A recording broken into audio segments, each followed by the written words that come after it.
மோதும் வேட்பாளர்கள் கணிக்கும் வாக்காளர்கள் நிகழ்ச்சியில் மீண்டும் உங்களை சந்திப்பதில் மிக்க மகிழ்ச்சி. இன்றைய தொகுதி காரைக்குடி. களத்தில் நிற்கும் வேட்பாளர்கள் அதிமுக பாரதிய ஜனதா கூட்டணியின் சார்பில் பாரதிய ஜனதா கட்சியின் வேட்பாளர் ஹெச் ராஜா, காங்கிரஸ் திமுக கூட்டணியில் காங்கிரஸ் கட்சியைச் சேர்ந்த எஸ் மாங்குடி, மக்கள் நீதி மய்யம் கூட்டணியில் மக்கள் நீதி மய்ய வேட்பாளர் ராசகுமார், நாம் தமிழர் கட்சியின் சார்பில் துரைமாணிக்கம், அம்மா மக்கள் முன்னேற்ற கழகத்தின் இந்த கூட்டணியின் சார்பில் அந்த கட்சியிலிருந்து தேர்போகி பாண்டி ஆகியோர் களத்தில் நிற்கின்றனர். ஒவ்வொருவராக நம்மோடு இப்பொழுது இணையவிருக்கிறார்கள். தற்பொழுது காங்கிரஸ் கட்சியைச் சேர்ந்த உறுப்பினர் மாங்குடி நம்மோடு இணைந்திருக்கிறார். வணக்கம் திரு மாங்குடி. வாக்குக்கு பணம் தருகின்ற அந்த பாழாய்ப்போன கலாச்சாரம் வேகமாக பரவுகிறது. ஒருவர் இருவர் என்றிருந்த நிலை மாறி எங்கு பார்த்தாலும் எல்லோரும் மற்றவர்களை பற்றி குறை சொல்லும் நிலையைத்தான் நாம் பார்க்க முடிகிறது. ஒவ்வொருவராக இதில் கலந்து கொள்ளும் அனைவருமே வாக்குறுதியை தருகிறார்கள். இந்த நிகழ்ச்சியில் அது ஒரு சடங்கு தானா, சம்பிரதாயம் தானா என்றெல்லாம் மக்கள் கேட்க ஆரம்பித்து விட்டார்கள். இருப்பினும் வேறு வழியில்லை வாக்குறுதியை பெறுவதை தவிர. வாக்குக்கு கையூட்டு தரமாட்டேன், தருவோரை விடமாட்டேன் என்று நீங்கள் வாக்குறுதி அளியுங்கள்.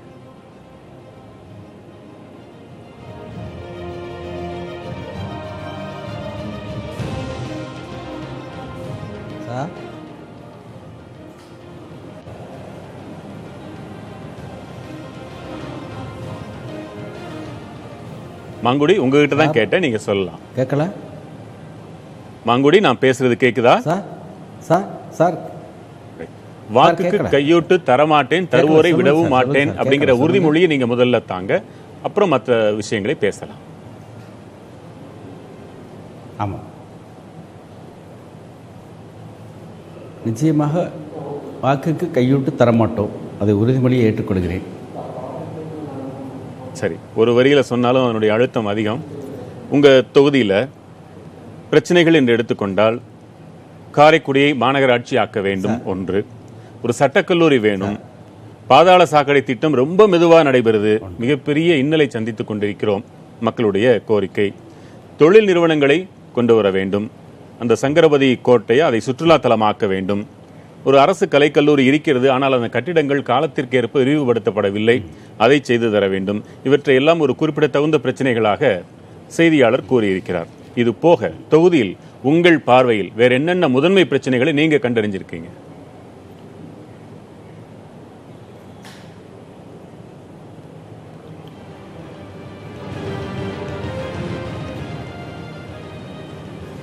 மற்ற இப்பொழுது காரைக்குடியை மாநகராட்சியை ஆக்குவோம் என்பதை நாங்கள் முழு முயற்சியாக அதை முதல் கவனத்தில் எடுத்து செய்ய இருக்கின்றோம். அடுத்ததாக எங்களது நீண்ட கோரிக்கையான மகளிர் கலைக்கல்லூரி ஒன்று காரைக்குடியில் அமையப்பெற வேண்டும். மூன்றாவதாக ஒரு 20 ஆண்டு கால கோரிக்கையான சட்டக்கல்லூரியை கொண்டு வர வேண்டும் என்று கோரிக்கையை வைத்திருக்கின்றோம். அதேபோன்று இந்த பாதாள சாக்கடை திட்டம் மிகவும் காலதாமதமாக நடைபெற்று கொண்டிருக்கிறது. அது விரைவுபடுத்தி இந்த மக்களுக்கு பயன்படுத்தக்கூடிய அளவிற்கு கொண்டு வர வேண்டும். இதனால் மக்கள் மிகவும் சிரமப்படுகிறார்கள், சாலை வசதிகள் இல்லாமல் சிரமப்படுகின்றார்கள். இந்த மக்களுக்கு ஒரு நல்ல ஒரு விடிவு காலத்தை ஏற்படுத்த வேண்டும் என்றால் அந்த வேலையை விரைந்து முடிக்க வேண்டும். இந்த அரசு மெத்தனமாக அந்த வேலையை சரியான முறையில் செய்யாத காரணத்தினால் காரைக்குடி பொதுமக்கள் அனைவரும் மிகவும் சிரமப்பட்டு இருக்கின்றார்கள். அதை விரைந்து முடிக்க நடவடிக்கை எடுக்கப்பட வேண்டும். வரும் அரசுதான், நாங்கள் தான் அதை நிச்சயமாக விரைந்து முடிக்க வேண்டும் என்று நம்பிக்கையில் நான் ஆர்வத்தோடு. மேலும் 2 வேட்பாளர்கள் இணைந்திருக்கிறாங்க. மக்கள் நீதி மையத்தின் ராசகுமார் இணைந்திருக்கிறீங்க, அமமுக வேட்பாளர் தேர்போகி பாண்டியும் இணைந்திருக்கிறார். வணக்கங்க. பேசுவதற்கு முன்னால் வாக்குக்கு கையூட்டு குறித்த உங்கள் வாக்குறுதியை எங்களுக்கு அளியுங்கள். தரவு மாட்டோம், தருவோரை விடவும் மாட்டோம் என்று.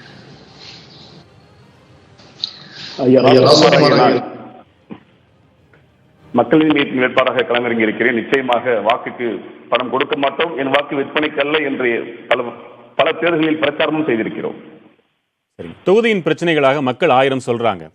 நீங்களும் களத்தில் பணியாற்றி இருக்கிறீங்க. உங்க பார்வையில பட்டியலிடுங்க, ஒரு முதன்மையான ஒரு 5 பிரச்சனைகளை பட்டியலிடுங்க பார்ப்போம். ஒரு சட்டமன்ற உறுப்பினரின் நேரடி கட்டுப்பாட்டின் கீழ் வருவது அரசு மருத்துவமனை. இங்க இருக்கக்கூடிய காரைக்குடி அரசு மருத்துவமனை என்பது சிவகங்கை மாவட்டத்தின் தலைமை மருத்துவமனையாக பெயரளவில் மட்டுமே இருக்கிறது. அங்கே போதுமான வசதி கிடையாது. இங்கே கடந்த 20-30 ஆண்டுகளாக அடிபடும் ஒரு அவசர சிகிச்சை பிரிவு எதுவுமே இல்லாத காரணத்தினால், அவசர சிகிச்சை பிரிவு என்ற ஒன்று இயங்காத காரணத்தினால் மதுரைக்கும் சிவகங்கைக்கும் கொண்டு செல்லும் வழியில் மரணிப்போர் எண்ணிக்கை ஆண்டுக்கு 500. ஆக அரசு மருத்துவமனையை சரி செய்ய வேண்டும்.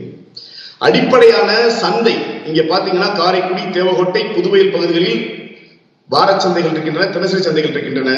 சுதந்திரம் பெற்ற நாளிலிருந்து இன்று வரை எங்குமே ஒரு கட்டிட வசதி கிடையாது.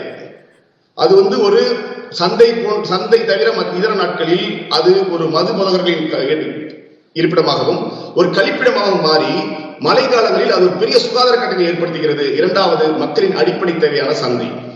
மூன்றாவது, இங்கே உள்ள சாலை. காரைக்குடி என்பது ஒரு சுற்றுலா நகரம். இப்போது நீங்களே காரைக்குடிக்கு வந்தீங்கன்னா ஏன்டா காரைக்குடி வந்து நினைப்பீங்க. அந்த அளவுக்கு கடந்த 2-3 ஆண்டுகளாக பாதாள சாக்கடை திட்டம் என்ற பெயரால் காரைக்குடியை நாசப்படுத்திட்டாங்க. நாங்கள் போராடி கொண்டே இருக்கிறோம், போராடி சரி செய்கிறோம். அதை விட சாலையை போடும் ஒப்பந்தக்காரர்கள் இங்கே அதுக்கு யார் காரணம்? நடப்பு சட்டமன்ற உறுப்பினர் காரணமா அல்லது ஆட்சியில் இருக்கும் அந்த கட்சி அவர்கள் காரணமா?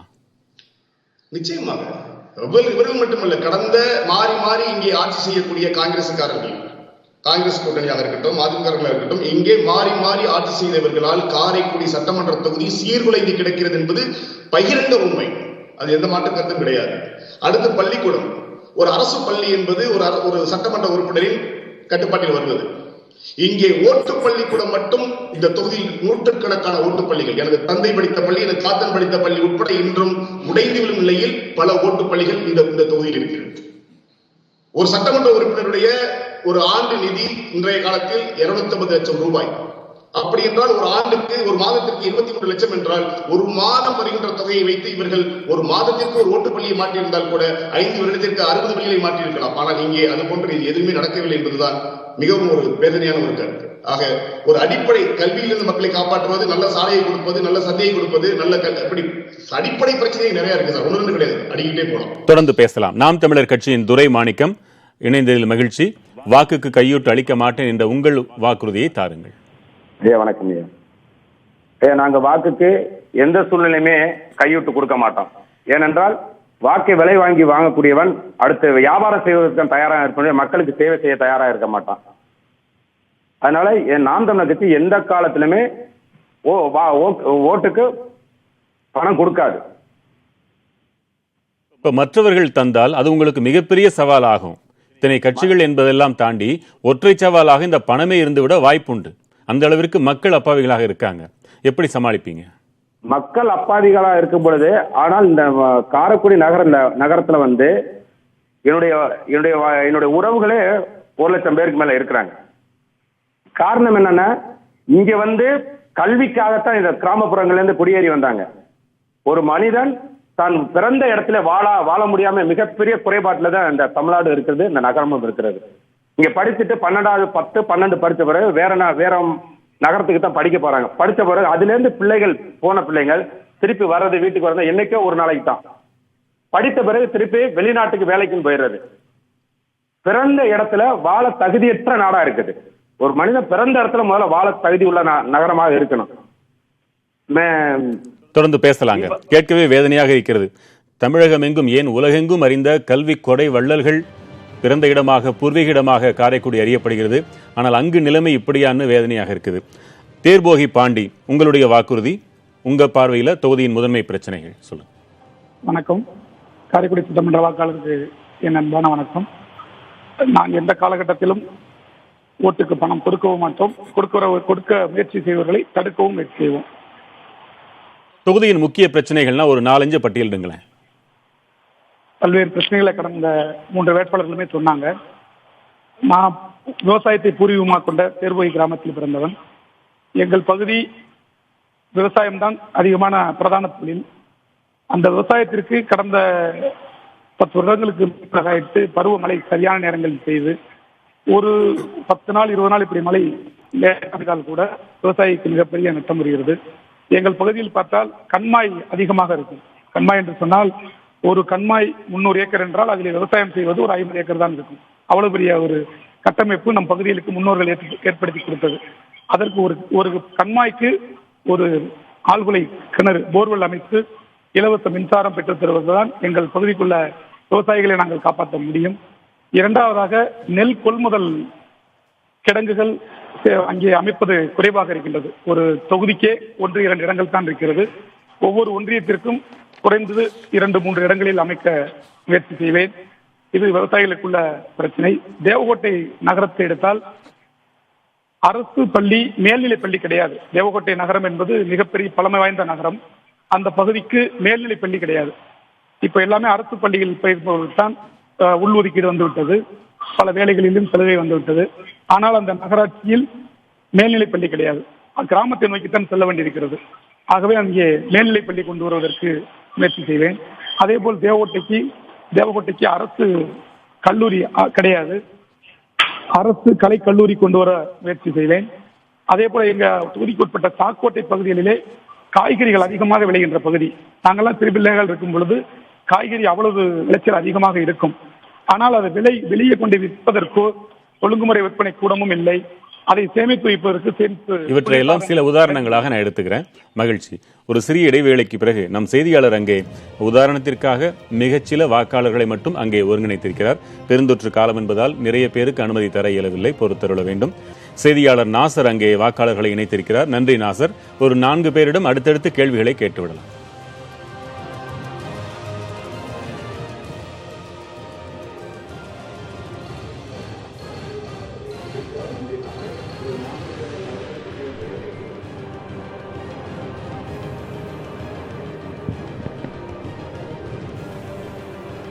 இப்போ நாம் எல்லாம் வேட்பாளர்கள் அனைவருக்கும் வாழ்த்துக்கள். வாக்காளர் என்ற முறையில் நீங்கள் சொல்லக்கூடியதில் ஒன்று கூட மக்களுடைய எதிர்பார்ப்பாக இல்லை என்பதை தான் நாங்கள் பார்க்க வர்றேன். ஒன்று, சம்பை ஊற்றை பற்றி பேசவே இல்லை, தமிழ்நாடு கெமிக்கலை பற்றி பேசவே இல்லை.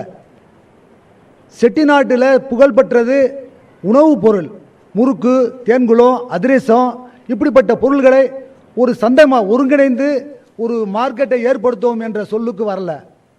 இந்த மாதிரி சம்பை ஊற்று தண்ணி காரைக்குடி மக்களுக்கு கிடைக்குதா அப்படிங்கிறது இல்லை. காரைக்குடி மக்களுக்கே கிடைக்கவில்லை. புரியுது. அடுத்த வாக்காளரிடம் போகலாம். டெல்லியிலே போய் போராடணும் நினைக்கக்கூடிய அரசியல் கட்சிகள், அரசியல்வாதிகள் ஏன் காரைக்குடி செட்டிநாடு கைத்தறி கண்டாங்கியையும் சேர்த்துக்கலாம். அரிசி ஆலை நிறைய இருக்கு. மாசு கட்டுப்பாட்டு வாரியம் அதை சரியா முறைப்படுத்தல. அதற்கான ஒரு கோரிக்கைகள் நாங்கள் முன்வைக்கிறோம். இரவு நேரங்களில் சரியான பேருந்து வசதிகள் கிடையாது. மக்கள் அதுக்காக போராடுறோம்.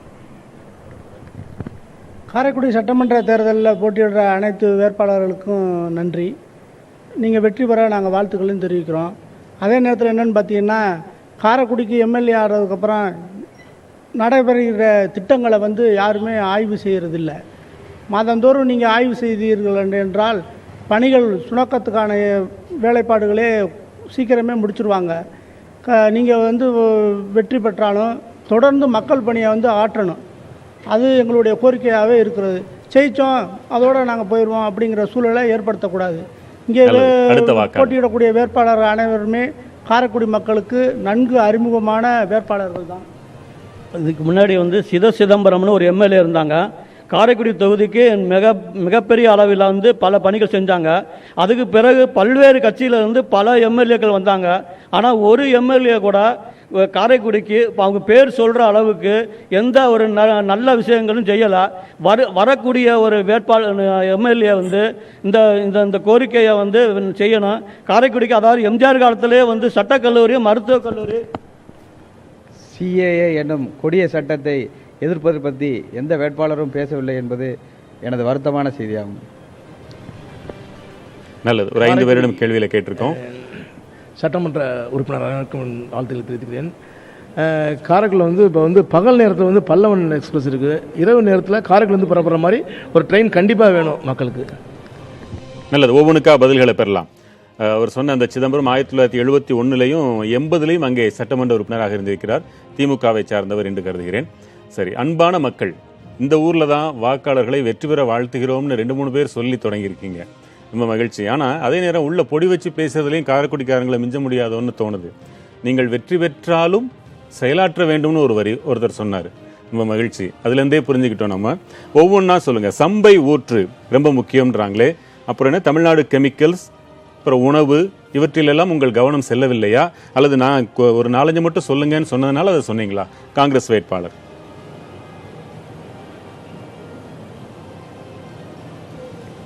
சார், சம்பை நீங்கள் 4-5 மட்டும் சொன்னதுனால நிறைய வச்சுருக்கேன். நான் சங்கராபுரம் ஊராட்சி மன்ற தலைவராக 10 ஆண்டு காலம்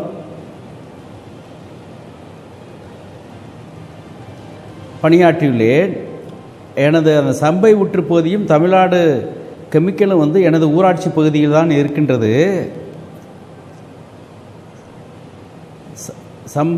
சம்பை ஊற்று பகுதி என்பது அது வந்து கட்டுப்படுத்தப்பட்ட பகுதி தான். இருப்பினும் அரசு வந்து அதை தடை செய்வதற்கான எந்த உத்தரவாதமும் கொடுக்கப்படவில்லை. நான் ஊராட்சி மன்ற தலைவராக இருக்கும்போது பலமுறை தீர்மானங்கள் நிறைவேற்றி, பலமுறை அரசுக்கு தெரிவித்து, பலமுறை மாவட்ட ஆட்சியரிடம் அதை தெரிவித்தும் அவர்கள் எந்தவித நடவடிக்கையும் எடுக்கவில்லை. அந்த சம்பை ஊற்று பாதுகாக்கப்பட வேண்டியதில் முக்கியமான நபர் நான். ஏனென்றால் காரைக்குடி பகுதி முழுவதும் அந்த பகுதியிலிருந்து தான் குடி தண்ணீர் எடுக்கப்படுகின்றது. ஆனால் அரசு அதுக்கு செவிசாய்க்கவில்லை. நான் பலமுறை அரசுக்கு தெரிவித்தும் செவிசாய்க்கவில்லை. ஏனென்றால் அந்த இடங்கள் அந்த சம்பை ஊற்றை சுற்றியுள்ள இடங்கள் அனைத்தும் தனியாருக்கு சொந்தமான இடம். அந்த தனியாருக்கு சொந்தமான இடத்தில் நீ கட்டிடங்களை கட்டுவதற்கு அனுமதியோ அதுக்கு மின் இணைப்பு கொடுப்பதற்கோ எந்தவித உத்தரவும் கிடையாது. இன்று வரை பட்டா மாறுதல் நடைபெறுகின்றது. ஆக அந்த பிரச்சனையில தலை நுழைச்சிருக்கிறேன், பலன் கிடைக்கலன்னு சொல்றீங்க. நாம் தமிழர் கட்சி துரைமாணிக்கம், எங்கள் பகுதியே உணவுக்கு மிகவும் புகழ்பெற்றதாயிற்று அப்படின்னு அவங்க சொல்றாங்க. நீங்க மண் சார்ந்த தொழில்களுக்கு முக்கியத்துவம் தருவதாக எல்லா ஊர்லயும் சொல்றீங்க. இது செட்டிநாடு, கைத்தறி, கண்டாங்கி இவை போன்ற மண் சார்ந்த விஷயங்களுக்கு உங்கள் திட்டங்கள் என்னென்ன இருக்கு? மண் சார்ந்த விஷயங்கள் திட்டங்கன்னா, நாங்கள் முதல் இயற்கை விவசாயத்தை பெரு லெவல்ல எடுத்து செல்வோம். ஏன்னா காரைக்குடியை சுற்றி வனத்துறைகள் தான் வனத்துறை பகுதி தான் அதிகமா இருக்கு. அதுல பாத்தீங்கன்னா ஆர்எஸ் பகுதி தான் போட்டு வச்சிருக்காங்க. அதை பூரா எடுத்து விவசாய நிலங்களை மேம்படுத்தி அந்த விவசாயத்தை உற்பத்தி பண்ணி அதன் மூலமாக படித்த இளைஞர்கள், படிக்காத இளைஞர்கள் அனைவருக்கும் வேலை வாய்ப்பு, மிகப்பெரிய உற்பத்தி திறனை பெற்று உலக நாடு போய் ஏற்றுமதி செய்வோம். முதல் திட்டம். சம்பை ஊற்று அது தீர்க்கப்பட வேண்டிய ஒரு விஷயம். அந்த தண்ணீர் காரைக்குடி மக்களுக்கு ஒரு முக்கியமான குடிதண்ணீர். அது இதற்கு முன்பாக இருந்தவர்கள் தான் இதுக்கு ஐயா சொல்லியிருக்காங்க. காங்கிரஸ் கட்சி வேட்பாளர் சொல்லியிருக்காங்க 10 வருஷமா இருந்தேன். அதற்கு என்ன தீர்வு எடுத்திருக்காங்க? அரசாங்கம் கேட்கலன்னு சொன்னா அதற்கு முன்பாக அவர்கள் கூட்டணி ஆட்சியில் தானே இருந்தாங்க 10 வருஷத்துக்கு முன்பாக. அப்ப அதுக்கு என்ன தீர்வு எடுத்தாங்க அவங்க? இது அரசாங்கத்து மீது ஏன் குறை சொல்லணும்? அந்த குறையை எப்படி நிவர்த்தி பண்ணணும்? ஏன் நிவர்த்தி பண்ணல இதுக்கு முன்பாக? நாங்க சொன்னோம், அரசு செய்யல, நாங்க எதிர்கட்சி வரிசையில் இருக்கோம் அப்படின்னு பதில் சொன்னா உங்க எதிர்கருத்து என்ன? இல்ல, ஏற்கனவே கூட்டணியிலான இருந்தாங்க. 10 வருஷத்துக்கு முன்பாக கூட்டணியிலான இருந்தாங்க. ஆமா, அப்ப கூட்டணியில் இருக்கும்போது செஞ்சிருக்கலாம்ல. ஆமா, சுந்தரம் இருந்த பொழுதெல்லாம் கூட்டணி தான். நீங்க சொல்வது நியாயம். கூட்டணி இருக்கும்போது செஞ்சிருக்கலாம்ல. நிச்சயமாக. நம்மோடு பாரதிய ஜனதா கட்சியின் வேட்பாளர் H. ராஜா இணைந்திருக்கிறார். வணக்கம் ராஜா.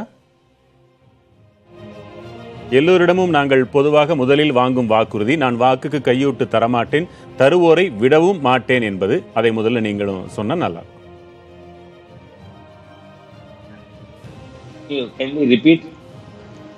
எல்லோரிடம், எல்லா வேட்பாளர்களிடமும் நாங்கள் வழக்கமாக பெறும் வாக்குறுதி, வாக்குக்கு கையூட்டு என்பதை நாங்கள் அனுமதிக்க மாட்டோம், தரவும் மாட்டோம் என்பதை நீங்கள் சொல்ல வேண்டும். நான் ஏற்கனவே இங்கு இதே சட்டமன்ற தொகுதியில வெற்றி பெற்றேன். அப்பையும் தரல. போன தரம் பாராளுமன்ற தொகுதியிலையும் போட்டியிட்டு இருக்கேன். அப்பையும் தரல. அதனால இது எங்களுடைய அழுத்தமான நம்பிக்கை, செயல்பாடு, ட்ராக் ரெக்கார்ட். அதனால நிச்சயமா தரமாட்டோம். நீங்க தமிழகத்தின் பல்வேறு தொகுதிகளில் 3 சட்டமன்ற 3 நாடாளுமன்ற மக்களவை தேர்தல்களில் நீங்க நின்றிருக்கீங்க. ஒரு முறை நீங்கள் வெற்றியும் பெற்றிருக்கிறீர்கள். இம்முறை இவ்வளவு தேர்தல்களை கடந்து இப்பொழுது நீங்கள் நிற்கும் பொழுது ஒரு வேகம், ஒரு வெறி, ஒரு உற்சாகம் கூடுதலாகவே இருக்கும். வந்தால் இந்த முறை இதை செய்து இந்த தொகுதியை காலாகாலத்திற்கும் நாமே கையில் வைத்திருக்க வேண்டும் என்று நினைப்பீர்கள். அதற்கு திட்டங்களும் இருக்கும். உங்கள் தொகுதியின் பிரச்சனைகள் உங்கள் விரல் நுனியில் இருக்கக்கூடும். ஒரு 4-5 பட்டியலிடுங்கள். வந்தா உடனே எதை செய்வீங்க? அதாவது வந்த உடனே செய்ய வேண்டிய விஷயம், தேவகோட்டை பகுதியில சாலைகள் இன்னும் போடப்படாமல் இருக்கு. 30 நாள்ல அதுக்கான முழு நடவடிக்கை மேற்கொள்ளப்படும்.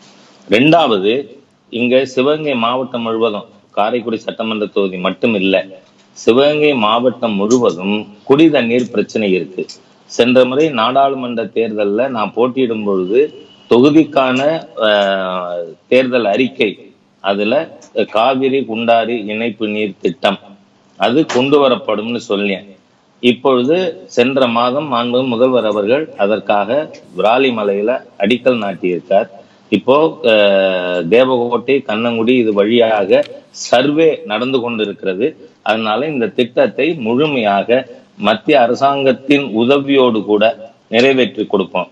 அதே மாதிரியா சாக்கோட்டை பகுதிகளில் நிறைய கால்நடை வளர்ப்பு விவசாயிகள் இருக்கிறார்கள்.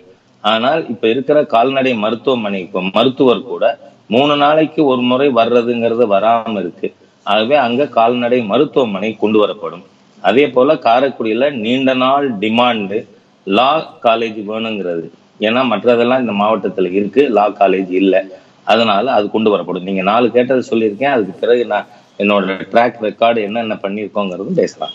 சட்டமன்ற வேட்பாளர்களாக களமிறங்கி இருக்கும் உங்கள் அனைவருக்குமான ஒரு கேள்வி. ஒரு 2019-20 ஆண்டிலிருந்து 2.5 கோடி நிதி என்பது 3 கோடியாக ஒதுக்கீடு செய்யப்பட்டுள்ளது. வரையறுக்கப்பட்டது பாதி, வரையறுக்கப்படாதது மீதி என்று நீங்கள் செலவு செய்து கொள்ளலாம். வெறுமனே அந்த 15 கோடி ரூபாயை நீங்கள் எப்படி செலவு செய்கிறீர்கள் என்பதை கண்காணிக்கும் பணி மட்டுமல்ல மக்கள் விரும்புவது. அதை தாண்டி நீங்கள் உங்களுடைய முழுமையான முதன்மையான வேலை, நீங்கள் சட்டமன்ற உறுப்பினர், சட்டத்தை, அந்த கொள்கையை வகுப்பாளர்கள் நீங்கள், கட்சி கொள்கை அல்ல, அரசின் கொள்கையை சட்டங்களை வகுப்பவர்கள் நீங்கள். அதில் உங்கள் சேவை எப்படி இருக்கும் என்பதை ஒரு வாக்காளர் கூட கேட்டார். CAA போன்ற பொதுவான விஷயங்களில் எதிர்ப்போ ஆதரவோ பெரிய அளவில் யாரும் இங்கே கவனம் செலுத்துவதே இல்லை என்று சொன்னார். ஆக உங்களுடைய பணி சட்டமன்றத்தில் எப்படி இருக்கும், அதற்கு நீங்கள் என்னென்ன திட்டம்லாம் வச்சிருக்கீங்க, எப்படி போராடுவீங்கன்னு அறிய ஆசைப்படுகிறார்கள். தேர்போகி பாண்டி, உங்களுடைய பதில் என்ன? வணக்கம் சார். வாக்காளர்கள் சொன்னாங்க சம்பை ஊற்ற பற்றியோ கெமிக்கலை பற்றியோ பேசலைன்னு. குறைந்த அளவான கேள்விகளை கேட்டதாக மட்டும்தான் சொன்னோம். 12 காலமாக சம்பை ஊற்று என்பது எவ்வளவு அத்தியாவசியம், இந்த 1.5 லட்சம் மக்களுக்கும் அது ரொம்ப அவசியமான ஒன்று. ஏனென்றால் இங்கே ராமநாதபுரம் மண்டபம் வரை உள்ள அரசு அலுவலர்களும் தொழில் செய்பவர்களும் வசிக்கின்ற ஊர் என்று சொன்னால் அது காரைக்குடி தான். அவ்வளவு சிறப்பான நகரம் இது. சங்கராபுரம் ஊராட்சி மன்ற தலைவராக இருந்தபோது நான் தீர்மானம் போட்டெல்லாம் கொடுத்தேன். அப்போதைய அரசு செய்யவில்லை என்று சொன்னார். ஆனால் கோவிலூர் பகுதி மக்களில் நாங்கள் செல்லும் போதெல்லாம் அவர்கள் சொல்வது தீர்மானமே போட்டு தரவில்லை, எங்களை உதாசீனப்படுத்தினார் என்று கூட சொன்னார்கள். அது உண்மையா என்று தெரியவில்லை. அவர்கிட்டே கேட்டலாமே. மாங்குடி, உங்க பதில் என்ன? இல்லை இல்லை, அதை மறுக்கிறேன். அதை மறுக்கிறேன். நான் பலமுறை அதுக்கான ஆதாரங்கள்லாம் என்னிடம் இருக்கிறது. தமிழ்நாடு கெமிக்கல் வந்து அது நமது சட்டமன்ற உறுப்பினர் KR ராமசாமி அவர்கள் சட்டமன்றத்தில் பலமுறை அந்த தமிழ்நாடு கெமிக்கலை அப்புறப்படுத்தணும்னு முறையிட்டிருக்காங்க. அது சட்டமன்ற உரையில் கூட இருக்குது. சம்பை ஊற்று பகுதியில் இந்த பகுதியில் கட்டிடம் கட்டக்கூடாதுன்னு நான் எந்தவித அவர் ஆதாரம் வச்சிருக்கேன்னு சொல்றாரு. உங்க பதில் என்ன? ஆதாரம் வைத்திருந்தால் நல்லது. அதை அவர் பப்ளிக்காக கூட வெளியிடலாம். இது கோவிலூர் பொதுமக்கள் சொன்ன விஷயம். ஆனால் அது கோவிலூருக்கு மட்டுமல்ல, ஒட்டுமொத்த காரைக்குடிக்குமே ஒரு உரிய விஷயம் என்பதால் சொன்னேன். அவர் உண்மையிலேயே அதற்கு ரெக்கார்டு வைத்திருந்து அதை வெளியிட்டால் சந்தோஷம்தான். அந்த மக்களும் வரவேற்பார்கள். ஆனால் அதற்கான பதில் அவர்தான் அந்த மக்களிடம் சொல்ல வேண்டும். மக்கள் நீதி மய்யம் கட்சி வேட்பாளர் ராசகுமார், இந்த ஒரு விரைவு ரயில் ஒன்று வேணும்னு சொன்னாங்களே, அங்கே ரயில் தேவை எப்படி இருக்கிறது? அல்லது எங்க ஊருக்கும் வேணும் அப்படின்ற மாதிரி இருக்குதா? உண்மையிலேயே தேவை இருக்குதா? ஏன்னா ராஜா அந்த பயணிகள் நலச்சங்கத்தின் அதில் ஒரு பொறுப்பில் கூட இருக்கிறார். அவர் வந்தால் அதை செய்து தருவார் என்று மக்கள் நினைக்க கூடும் அல்லவா? அதனுடைய தேவை எப்படி இருக்கிறது? ஐயா, முதலில் ஒரு சம்பை ஊற்று சம்பந்தமாக ஒரு பதில் விரும்புகிறேன்.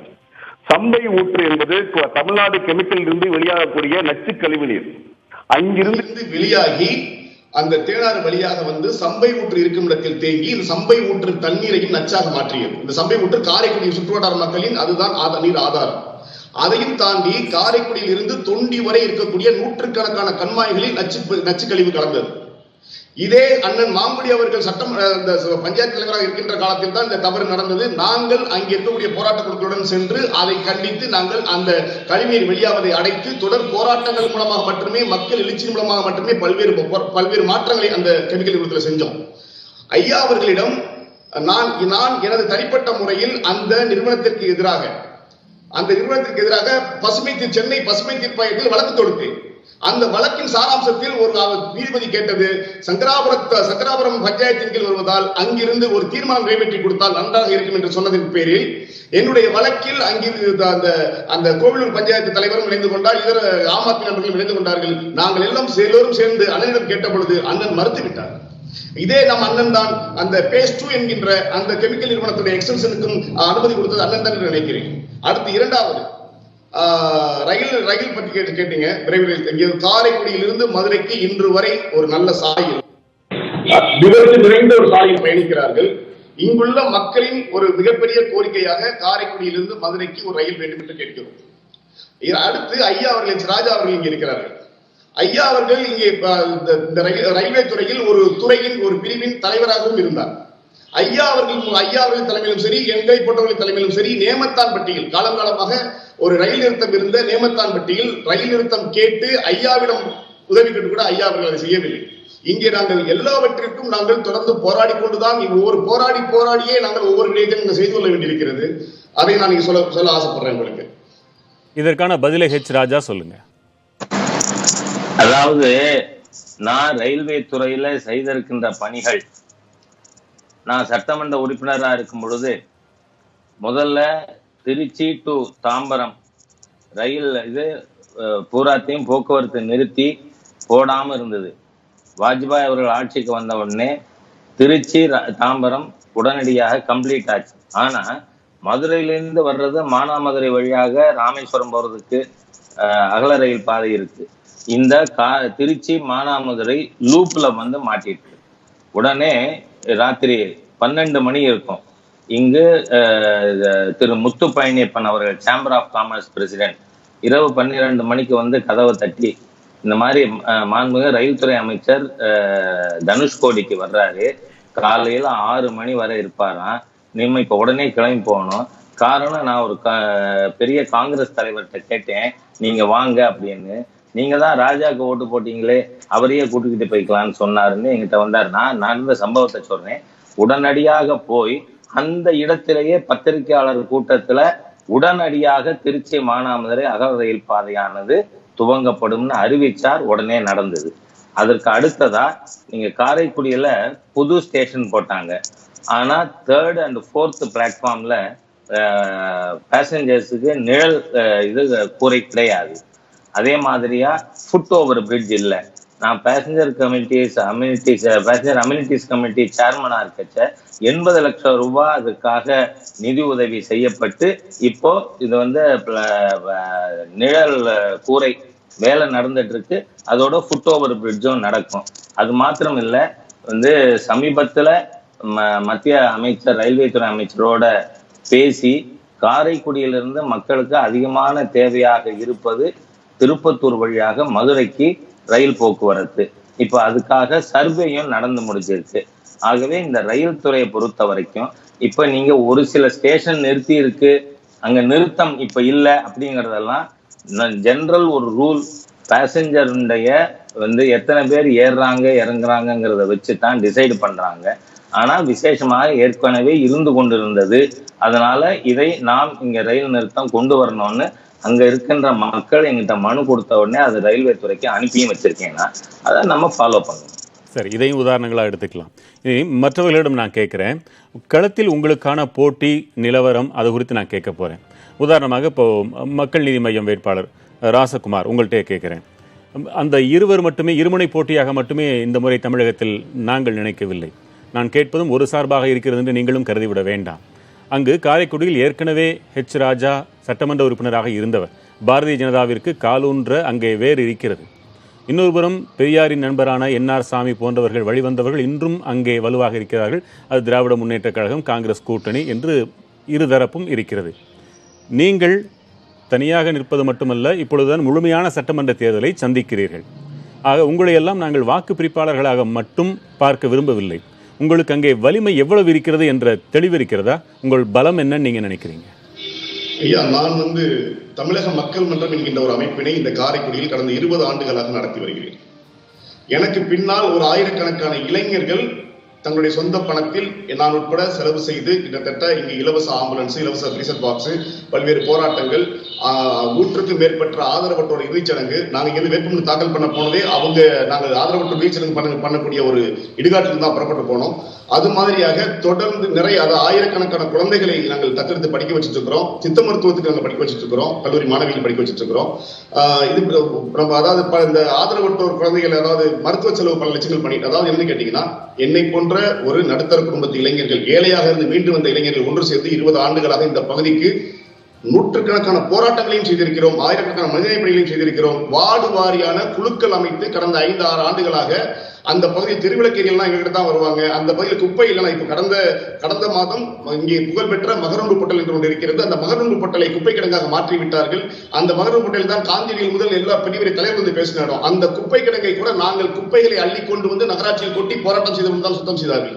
இப்படி நாங்கள் தொடர்ந்து களத்தில் இருக்கின்ற காரணத்தினால் எங்களுக்கு மக்கள் நீதி மய்யத்தினுடைய தலைவர், எங்களுடைய தலைவர் கமல்ஹாசன் அவர்கள் ஒரு சமூக பணியாளர் என்ற தகுதியின் அடிப்படையில் எங்களுக்கு வாய்ப்பு கொடுத்திருக்கிறார்.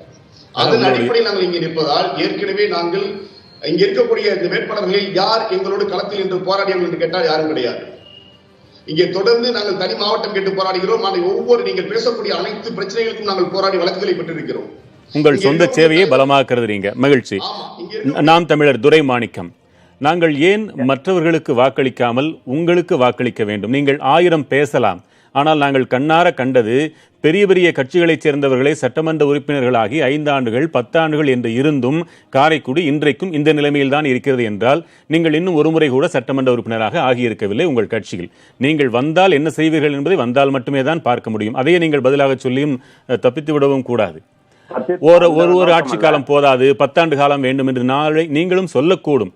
நான் விரும்புவது 5 ஆண்டு காலத்தில் இதையெல்லாம் செய்வதற்கு இந்தந்த செயல் திட்டங்கள் இருக்கின்றன என்று நீங்கள் தெளிவாக இருக்கிறீர்களா? நாங்கள் தெளிவாக இருக்கிறோம். ஏன்னா நாங்கள் சொல்வதைத்தான் செய்வோம். மாற்றம் என்பது செயல்முறையில தான் உருவாக்குமே ஒழிய சொல்லிட்டு தீர்மானம் போட்டதுலாம் எங்களுக்கு இருக்காது. நாங்க எதையுமே சொல்றதை நிறைவேற்றியே ஆகுவோம் எந்த சூழ்நிலையும். இப்ப நாங்க காரைக்குடி தொகுதிக்கு நாங்க செய்ய வேண்டியது முதல்ல இந்த சம்பை ஊற்றை சுத்தமாக பாதுகாத்துக் கொள்ள வேண்டியது. அதுக்கு கெமிக்கல் ஃபேக்டரி மிகப்பெரிய அதுக்கு ஒரு ஆபத்தா இருக்கு. இதுக்கு முன்பாக ஆண்ட கட்சிகள் எல்லாமே அதுக்கு போராட்டம் பண்றாங்க. ஆனா சட்டப்படி அவங்க மறைமுகமாவே பணத்தை பெற்றுக்கொண்டு போராட்டத்தை முழுமையா நிவர்த்தி பண்ணல. 2வது குப்பைமேடு, பிளாஸ்டிக் குப்பை எல்லாமே நீங்க நல்லா பாப்பீங்க. அதை நிவர்த்தி பண்றதுக்கு வந்த உடனே ஒரு 3 மாத காலத்துல அந்த குப்பையை அகற்றப்பட்டு அந்த குப்பை மூலமாக மாபெரும் உரம் கழிவுகள் எடுக்கலாம். அவ்வளவு பெரிய திட்டம் நாங்க வச்சிருக்கோம். வந்தோன்னு 3 மாசத்துல ஆரம்பிச்சிருவோம். 3வது இந்த காரைக்குடி தொகுதி மக்கள், இந்த காரைக்குடி தொகுதியில கல்வி அறிவுக்காக தான் இது உருவாக்கப்பட்ட இந்த நகரத்துல எதுவுமே இல்ல. எது கட்டால் படிக்க மட்டும்தான் அந்த நகரத்துக்கு வந்து தொழில்துறை எதுவுமே இல்லை. நாங்க வந்தா முதல்ல தொழில்துறை, முதல்ல ஒரு 1000 பேர் வேலை பார்க்கக்கூடிய தொழில்துறையை உருவாக்குவோம். 2வது அதுக்கடுத்து சட்டக்கல்லூரி. இந்த எல்லா கல்லூரியும் இருக்கு, ஆனா காரைக்குடியில சட்டக்கல்லூரி இல்ல. படித்தவரை சட்டக்கல்லூரி வேற இடத்துக்கு தான் போக வேண்டியது. மருத்துவக் கல்லூரி செய்ய முடியும் என்று நம்புறோம். செய்தியாளர் நாசர், இருவரிடம் சுருக்கமான கேள்விகளை பெறுங்கள்.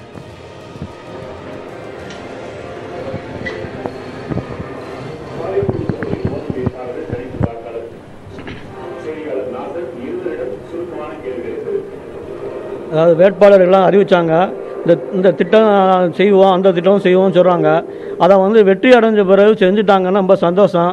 அதாவது Karaikudi to Madurai, Karaikudi to Dindigul railway ரொம்ப காலமாக சொல்லிக்கிட்டு இருக்காங்க. அதை நிறைவேற்றினாங்கன்னா அது மத்திய அரசு சம்மந்தப்பட்டது. மாநில அரசு எம்எல்ஏனால செய்ய முடியாது. இருந்தாலும் அவங்க முயற்சி பண்ணலாம்.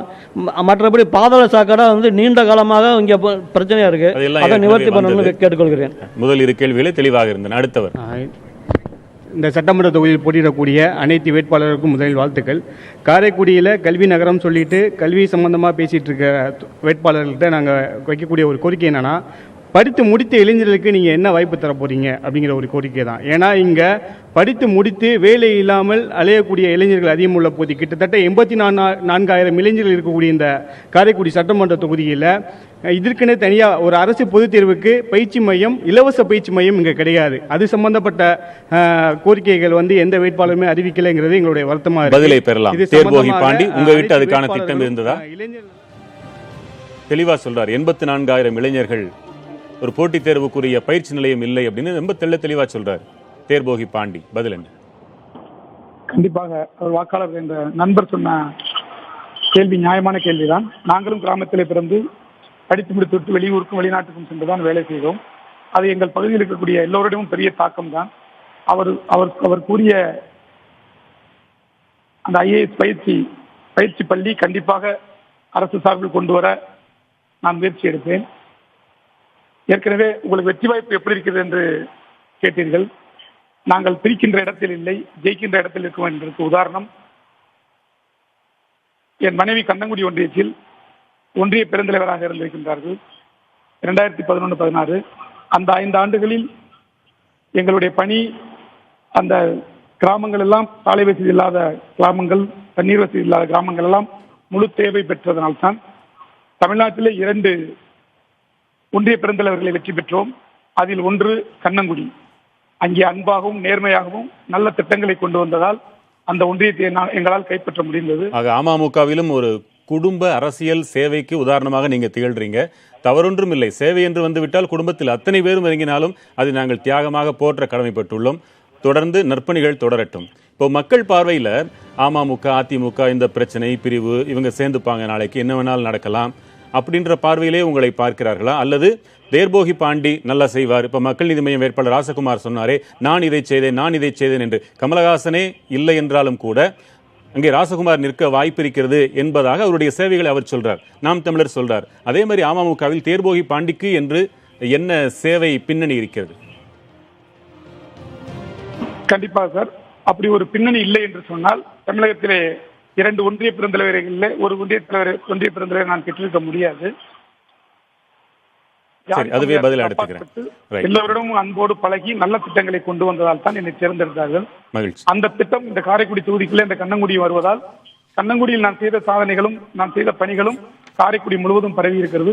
எங்கு சென்றாலும் நேர்மையான வேட்பாளர், உங்களுக்கு வாக்களிக்க நாங்கள் தயார் என்று சொல்லுகின்றார்கள். கண்டிப்பாக வெற்றி எங்களை வந்து சேரும். நல்ல சட்டமன்ற உறுப்பினராக கண்ணங்குடியில் எங்கள் பணியாற்றியதை போல் காரைக்குடியிலும் நல்லது. வாழ்த்துகள். ஹெச் ராஜா, உங்களிடம் கேட்கிறேன். தொகுதி மக்கள் பெரும்பாலானோர் கேட்பது வென்று வந்தால் இருந்து செய்வீர்களா என்பது. நீங்கள் தேசிய அளவில் வேறு பொறுப்புகள் உங்களுக்கு கிடைக்கக்கூடும், நீங்கள் அப்படி சென்று விட்டால் என்ன செய்வது? தொகுதியில் நீங்கள் அங்கே இருப்பீர்கள். உங்கள் தொகுதி என்னவென்றால் காரைக்குடியில் தான் நீங்கள் இருக்கிறீர்கள், விவசாயம் செய்கிறீர்கள், ஆடிட்டராகவும் இருக்கிறீர்கள், மாடுகளை பராமரித்துக் கொண்டும் இருக்கிறீர்கள், மண்ணின் மனத்தோடு தான் இருக்கிறீர்கள், மறுப்பதற்கில்லை. ஆயினும் வென்ற பிறகு நீங்கள் ஏற்கனவே தேசிய அளவிலான ஒரு தலைவராக இருக்கிறீர்கள். பாரதிய ஜனதாவின் சித்தாந்தத்தின் முழுமையான வதனங்களுள் ஒன்றை காட்டுங்கள் என்றால் தமிழகத்தில் அதிகபட்சமாக 5 தலைவர்களுக்குள் நீங்களும் ஒருவராக அறியப்பட்டு விடுகிறீர்கள். அப்படி வந்த பிறகு நீங்கள் பொதுவான சட்டமன்ற உறுப்பினராக இருப்பீர்களா அல்லது பாரதிய ஜனதா சட்டமன்ற உறுப்பினராக அந்த முகத்தோடு இருப்பீர்களா என்ற கேள்வியும் எழுகிறது. பதில் என்ன? எனக்கு ஒரு 2 நிமிஷம் கொடுத்தா முழுச சொல்லிடுறேன். சொல்லுங்க. அதாவது இங்க காரைக்குடியில அரசு மருத்துவமனையில பிளட் ஸ்டோர் பண்றதுக்கு பிளட் பேங்க் கிடையாது நான் வர. அப்போ அதனால நான் என்ன செய்திருந்தேன், 1980 இருந்தே பிளட் குரூப், இளைஞர்களோட பிளட் குரூப் தயார் பண்ணி அவங்க முகவரி, தொலைபேசி தொடர்பு நம்பரோட அரசு மருத்துவமனையிலும் தனியார் மருத்துவமனைகளும் நீங்க எப்ப கேட்டாலும், காரணம் ஸ்டோர் பண்ணி வைக்க ஃபெசிலிட்டி இல்லை, அதனால செய்தேன். நான் எம்எல்ஏ ஆன பிறகு காரைக்குடி அரசு மருத்துவமனைக்கு ரத்த வங்கிக்கான முழு சிஸ்டமும் கொண்டு வந்தது நான் சட்டமன்ற உறுப்பினராக இருக்கும் பொழுது. இது எல்லாருக்குமான ஒரு சட்டமன்ற உறுப்பினருங்கிறது. அது மட்டுமல்ல, இன்னைக்கு அது காரைக்குடியின் பகுதியா இல்ல, கல்லல். காவிரி கூட்டு குடிநீர் திட்டம், ராமநாதபுரம் கூட்டு குடிநீர் திட்டத்துல பொன்னமராவதியிலிருந்து திருப்பத்தூர் அப்படியே தேவகோட்டை போவதாக இருந்தது. கல்லல் பகுதி சேர்க்கப்படாமல் இருந்தது. உடனே சட்டமன்றத்திலே கல்லல் பகுதியில கல்லல்ல நிலத்தடி நீர் உவர் நீராக இருக்கின்ற காரணத்தால் சேர்க்கணும்னு சொல்லி அன்னைக்கு சேர்க்க வைத்ததும் ஹெச் ராஜா. அது மட்டும் இல்ல, மக்கள் பிரச்சனைகளுக்காக சட்டமன்றத்துல இதுவரை நான் பேசியதை 500 பக்க புத்தகம் போட முடியும். காரைக்குடியில எனக்கு முன்பாக இருந்த சட்டமன்ற உறுப்பினர்கள் யாரும் மக்கள் பிரச்சனை குறித்து சட்டமன்றத்திலே எழுப்பி இருக்கிறோம், இவ்வளவு பக்கங்கள் பேசி இருக்கோம் அப்படின்னு சொல்ல முடியாது. அதனால ஒன்று, ஏற்கனவே என்னுடைய ரெக்கார்டு இருக்கு. நான் தொகுதிக்காக அப்பவும் பல்வேறு பொறுப்புல இருந்தவன் தான் நான் செய்திருக்கிறேன். அது மட்டும் இல்ல, நீங்க சொன்னதுனால பல்வேறு பொறுப்புகள் இருக்கு தேசிய அளவுலன்னு. நீங்க பாத்தீங்கன்னா 1984 என் நண்பர் சிதம்பரம் அவர்கள் இங்க எம்பி ஆறதுக்கு முன்னாடி, அமைச்சராருக்கு முன்னாடி 12 டெக்ஸ்டைல் கம்பெனிஸ் இருந்தது. காவேரி டெக்ஸ்டைல், இம்மம் டெக்ஸ்டைல், கதிர்வேல் டெக்ஸ்டைல், ஸ்னேவலி டெக்ஸ்டைல். இன்னைக்கு என்னாச்சு? ஒண்ணுமே இல்லை. இன்னைக்கு அதனாலதான் நாம நேற்றைய தினம் நான் கண்ணங்குடி முழுக்க என்னுடைய பரப்புரை 44 இடங்கள்ல இனி இளைஞர்களுக்கு வேலை வாய்ப்புக்கு மத்திய திறன் மேம்பாட்டு திட்டத்தின் மூலமாக இங்கு ஒவ்வொரு ஒன்றியத்திலும் ஒரு திறன் மேம்பாட்டுக்கான மையமானது துவங்கப்படும். அது மட்டும் இல்ல, நேற்றைய தினம் நான் அங்க மக்கள்கிட்ட சொன்னதும் உங்கள் மூலமா திருப்பி எல்லாருக்கும் சொல்ல விரும்புறேன். இந்த மத்திய அரசாங்கத்தினுடைய மூலிகை பண்ணைய திட்டங்கள் இருக்கு. நீங்க பாத்தீங்கன்னா சிவகங்கை மாவட்டம், நான் ஒரு விவசாயியும் கூட, சிவகங்கை மாவட்டமே குடிநீர் பற்றாக்குறை இருப்பது மட்டும் இல்ல, இங்கு விவசாய உற்பத்திங்கிறது இந்த வருஷம் நல்ல மழைங்கிறதுனால நெல் விளைஞ்சது. இல்லைன்னா மக்களுக்கு இன்சூரன்ஸ் தான் கிடைக்கும். மத்திய அரசாங்கத்தினுடைய திட்டம் இருக்கு, ஃபசல் பீமா யோஜனா. அதனால நீங்க பாத்தீங்கன்னா சோத்து கத்தாழ, ரோஸ்மேரி, மேலாகிவிட்டது திரு ஹெச் ராஜா. இன்னும் ஒரு நிமிஷம் முடிச்சேறேன்னா, இந்த மாதிரியான பயிர்களுக்கு மானாவாரிகளை சாகுபடி செய்ய முடியும். அதுல இருந்து இது எக்ஸ்ட்ராக்ட் பண்றதுக்கான மதிப்பு கூட்டு மையங்கள் உருவாக்குவதற்கு இளைஞர்களுக்கு பயிற்சி அளிக்கப்பட்டு இந்த திட்டம் கொண்டு வந்து செயல்படுத்தப்படும். நல்லது. சற்று முன்னரே வந்திருந்தால் உங்களுக்கு கூடுதலாக இன்னும் நேரம் ஒதுக்கி இருக்க முடியும். இப்பொழுது மாங்குடி, உங்களிடம் நான் பொறுத்தருள வேண்டும் என்று கேட்டுக்கொள்ளும் நிலையில் இருக்கிறேன். இது ஒரு உதாரண நிகழ்ச்சி தான். எல்லா கேள்விகளுக்கும் வாய்ப்பளிக்க முடிந்ததில்லை, எல்லா பதில்களுக்கும் வாய்ப்பளிக்க முடிவதும் இல்லை. இப்படியெல்லாம் மக்கள் கேட்பார்கள், மக்கள் சார்பாக ஊடகங்கள் கேட்கும் என்பதுதான் நிலைப்பாடு. நாட்கள் செல்ல செல்ல அழுத்தம் கூடும். நீங்கள் சொன்னதை செய்தே தீர வேண்டிய நிலை வரும். உங்கள் அனைவருக்கும் வாழ்த்துகள். வெற்றி பெறுவோர் வரலாறு வாழ்த்துகின்ற பணிகளாக ஆற்றுங்கள். வாழ்த்து. ஒரு சிறிய இடைவேளைக்கு பிறகு செய்திகளில் சந்திக்கலாம்.